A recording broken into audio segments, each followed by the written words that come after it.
토로 이어가 보도록 하겠습니다. 오늘은 인사이트 K의 배종찬 소장 모시고 이야기 나눠보도록 하겠습니다. 안녕하십니까? 안녕하십니까? 네, 소장님 오늘은 미국과 중국 간의 좀 관계 이야기를 먼저 해보고자 합니다. 이제 관세 협상이 한국과씩 조금 그래도 시작되고 마무리되고 그렇죠. 이러한 뭐 이제 움직임이 나오고 있는데 사실 미국과 중국이 이제 협상을 한다 하면은 많은 또 투자자분들이 기대를 합니다. 어떻게 보고 계십니까? 그렇죠. 우선은 이제 반가운 소식이죠. 글로벌 경제에서 미중 충돌하면은 그죠. 그걸 가지고서 우리가 뭐 반사 이익을 얻는다, 고래등 싸움에 돌고래가 이익을 얻을 수도 있다, 뭐 이런 이야기를 합니다만 참 어려운 복잡한 셈법이죠. 네. 지금도 이제 에이펙 11월에 경주에서 있을 에이펙의 사전 회의죠. 통상 장관 회의가 이제 제주도에서 열리는데 여기에 어제 왔죠. 제이미슨 그리어 바로 이제 USTR 대표입니다. 우리와 이제 지난달에 2+2 협의를 했던 그 장본인이기도 하고 미국 무역 대표부 USTR입니다. 그러니까 제주도에 정인교 통상교섭본부장도 가 있고 뭐 여러 가지 이제 중간 점검에 협의를 하는 것 같아요. 그러니까 우리도 그동안 좀 꼬여왔던 것이 그러니까 트럼프 대통령도 자충우도를 하다가 이제 조금씩 베센트가 맡으면서 좀 정리가 되는 것 같아요. 그리고 또 갈 사람은 가야 되니까 이제 머스크는 또 나가고 그렇죠. 이달까지만 이제 특별 공무원 제도로 이제 있는 겁니다. 그러니까 이제 조금 제가 말씀드렸던 대로 이제 곧 6월이 되고 7월이 되고 그러니까 길면 이제 제가 짧으면 2분기, 길면 3분기라고 말씀드렸죠. 네. 우왕좌왕 자초도 그리고 4분기는 나쁘면 안 돼요. 4분기는 왜냐하면 땡스기빙이 있죠. 그다음에 할로윈 있죠. 이때 상황 안 좋으면 또 산타 있죠. 이러면 미국 사람들은 그냥 화딱지 나서 이제 붕괴합니다. 그리고 그 다음에 또 중간 선거도 있고. 중간선거 내년이죠. 내년인데 이제 뭐 내년까지 대비하는 거야 그렇다 치고 뭐 경제를 또 내년 생각하면서 이렇게 마구잡이로 몰고 가서는 안 되는데 일단은 지금 반가운 소식 호재가 들렸어요. 그렇죠. 그래서 네. 뭐 뉴욕 정시 상황도 그렇고 이 현물 시장의 외국인들도 우리 이제 매수세로 접었는데 우리 정시가 이렇게 팍 뛰지는 않잖아요. 이건 이제 조금 우리가 그러니까 이른바 미중 관계 변수나 또는 관세 변수 외에 우리가 뭔가 좀 풀어야 될 과제들이 있는 거예요. 그렇죠. 그런 관점에서 좀 볼 필요가 있을 것 같고 삼성전자나 SK 하이닉스나 또 하나 에어로스페이스나 하나 에어로스페이스 요즘 많이 주목하죠. 제가 많이 이건 뭐 제가 7년 8년 전부터 강조를 드렸던 거니까 KB금융도 그렇고 이런 부분에 있어서 조금 여러분들이 이제 포트폴리오를 어떤 식으로 구성할지 이런 부분들 삼성은 오늘도 좀 추천받는데 그러니까 이렇게 뭔가 우리 상황은 올해 상황 자체를 보면은 뭔가 팍 좋아지는 상황은 아니에요. 근데 그런 부분 또 이제 투자자들 입장에서는 뭐 서학 개미까지 미국 투자까지 생각하면서 좀 포트폴리오를 다른 때보다는 더 넓혔다가 좀 이렇게 상당히 우리가 이제 우리 시장이 좋아지면 좀 좁혔다가 집중을 했다가 그러니까 이제 선택과 집중과 선택과 집중과 이런 부분들을 좀 유기적으로 가야 될 것으로 봅니다. 네, 아무래도 이제는 좀 이전보다는 긴장감이 덜하다라는 부분이 시장에서는 호재성, 모멘텀이 되고 있는 것 같습니다. 업종별로 좀 들어가 보죠. 태양광입니다. 미국이 중국을 견제하기 위해서 이제 태양광 쪽에 많은 또 룰을 또 규제들을 적용하고 있는 상황인데 한국 기업이 아무래도 수혜를 받을 수밖에 없다라는 생각이 듭니다. 이번 주에 또 탄력도 아주 강하게 나왔고 어떻게 보세요?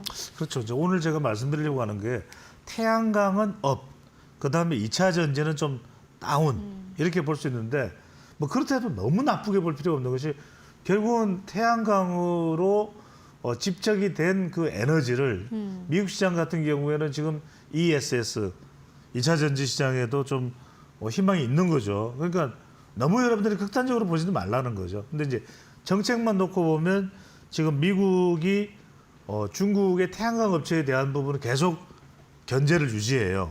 그러니까 이 부분에 대해서는 제재라든지 중국 업체에 대해서 계속 이런 부분들이 지속이 됩니다. 그러니까 지금 협상과 관련해서도 이 부분은 풀질 않았어요. 그래서 이 부분이 향후에 어떻게 될지는 모르겠습니다. 일단 우리에게는 우리 기업들만 보면 지금 화면도 배우고 계십니다만 HD 현대 에너지 솔루션이나 파루, 하나솔루션, SK 이터닉스나 OCI, 뭐 OCI는 OCI 홀딩스하고 같이 묶을 수가 있겠죠. 그러니까 이런 여전히 우리가 태양광 쪽에 대해서는 조금 중국에 대한 반사 이익을 유지할 수 있다. 한솔 테크닉스도 그렇고요. 이런 부분들을 일단 좀 생각해 주시면 될 것 같아요. 그러니까 게다가 이제 우리가 앞으로 이제 새 정부의 성격이 어떻게 될지는 모르면 조심스럽고 신중합니다만 원전도 계속 키워가지만 앞으로 우리 에너지 이 포트폴리오가 또 신재생 에너지 쪽도 좀 더 보폭을 넓힐 수가 있어요. 그런 관점에서 본다면 태양광 발전과 관련된 우호적인 대선 공약. 이거는 뭐 기후 이런 아리백이라든지 이런 부분 탄소 중립과 관련해서도 맞물려서 돌아가는 것이기 때문에 뭐 원전도 사실은 친환경으로 또 볼 수 있는 부분이 있어요. 이건 그렇죠. 이제 위험성 때문에 이 원전에 대한 부분이 이제 경계심이 있었던 것이니까 그래서 제가 말씀드리는 태양광 부분은 좀 단기적으로 볼 때 좀 주목을 해보시고 그래도 수익성이 있을 수 있는 종목과 섹터다 이렇게 봐주셔도 좋을 듯합니다. 네. 그리고 또 최근에 노이즈가 많은 업종이 있습니다. 제약 바이오가 될 것 같은데요. 트럼프 대통령이 미국만 약값이 너무 비싸다 이렇게 발언하면서 사실 뉴욕 증시에서도 보니까는 제약 쪽이 아주 크게 떨어졌더라고요. 그렇죠. 다만 이렇게 떨어질 땐 또 가격적인 메리트가 있다라는 생각도 들고. 그렇죠. 저가 매수해서 이제 들어갈 수가 있죠. 우리 최은행 그 말씀하셨던데 이게 중요합니다. 트럼프 대통령의 머릿속에는 뭐냐면 이 트럼프 대통령 술을 절대 안 마시죠. 바로 형과 관련된 그 트라우마, 형이 이제 알코올로 인해서 목숨을 잃었던 그런 이제 원인이 됐기 때문에 또 하나가 뭐냐면 약값은 비싸면 안 된다. 이게 굉장히 강한 일종의 트럼프의 신념으로 돼 있어요. 지금도 가서 보면은 뭐 트럼프가 좀 안정화된다는 이야기가 중동 가서 완전 또 후한 대접을 받죠, 그죠? 살만도 만나고 뭐 보잉기도 한 대 선물 받고 여하튼 이 트럼프의 머릿속에는 약값은 비싸면 안 돼요. 그러면 우리 제약회사들에서도 알테오젠을 제가 뭐 한참 뭐 5, 6년 전에도 얘기했습니다만 이런 알짜배기 기술이 되는 신화학 물질이 있는 그런 제약회사는 여러분들 꼭 주목을 하셔야 돼요. 오늘도 이제 뭐 이제 몇 종목들을 말씀을 드리면 가령 이제 펩트론 같은 경우에 펩트론 같은 경우에는 이게 장기 지속형 비만 치료제 비만 치료제 누구나 관심이죠. 요즘에 뭐 저는 당장 빼긴 빼야 됩니다. 저도 뭐 비만 치료제 그러니까 눈이 동그랗게 떠지는데 뭐 심지어는 야윈 사람들도 살 뺀다 그러잖아요. 그런 점에서 이 비만 치료제는 상당히 지금 진전돼 있는 쪽이기 때문에 주목해 보실 필요가 있고 또 하나가 뭐냐면 폐암 관련된 우리가 이 공기 상태 이런 것 때문에 폐암과 관련된 부분에 대해서 상당히 민감한데 VRN11 이게 지금 브로노이거든요. 그러니까 이런 데 주목을 하실 수가 있고 또 하나가 메타바이오메드인데 이거는 수술 봉합사도 굉장히 수요가 많고 또 치과의 근간 충정제 이게 상당히 좀 이제 꼭 불가피한 필요한 그런 물질인데 글로벌 점유율이 한 20% 돼요. 그러니까 이런 경쟁력을 가지고 있으면서도 일단 종목 지금 주가를 보더라도 경쟁력이 PER 기준으로 보든 이 PBR 기준으로 보든 이런 경쟁력이 있는 종목들은 여러분들이 좀 주목을 해보셔도 좋다라는 그러니까 경쟁력이 있으면서도 약값도 좀 싸게 공급할 수 있는 그런 회사로서 대량 공급이 가능한 제약회사들 좀 주목을 해보실 필요가 있다는 말씀도 강조를 해드립니다. 네, 제약 바이오 짚고 왔습니다. 이어서 이번엔 전기차 짚고 가도록 하겠습니다. 사실 전기차의 경우에는 트럼프 정부가 그리 호의적이지는 않은 그런 섹터잖아요. 그래서 저는 이건 좀 주의를 기울일 필요 있다. 그러니까 당장 우리가 너무 단정적으로 또 극단적으로 이건 안 돼. 이렇게 말씀드리는 거 아닙니다. 전기차 테슬라도 있고요. 또 더군다나 워낙 또 머스크를 워낙 좋아하기 때문에 심지어는 뭐 중동에도 같이 갔죠. 뭐 하여튼 그런 상황들을 본다면 일단은 이제 2차 전지가 파워월 그러니까 이제 ESS 이 에너지 저장 장치를 테슬라 이 머스크도 합니다. 근데 이제 지금 상황으로 보면 미국이 그렇게 트럼프 대통령도 그렇고 공화당 행정부가 호의적이지 않아요. 그렇다면 여하튼 이 2차 전지주와 관련된 부분은 지금 뭐 우리가 단기적으로는 주가가 오르는 상황도 있습니다만 이거는 이제 뭐 수급과 관련된 부분일 수도 있고요. 프로그램 상황일 수도 있는데 일단은 상당히 이런 부분의 포트폴리오는 좀 너무 확장하지는 마라.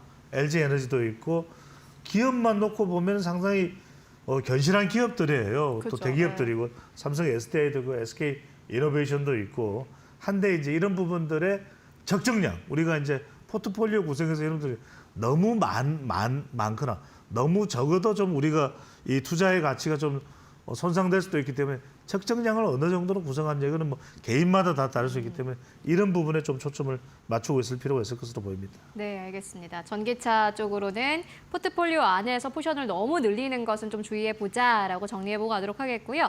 이어서 암호화폐 쪽도 짚고 가도록 하겠습니다. 보니까는 지난주에 이더리움이 하루 만에 급등이 아주 강력하게 나왔어요. 그러니까 뭐 2배를 더한 데서 이더리움인데 그게 아니야. 3더리움, 5더리움이에요.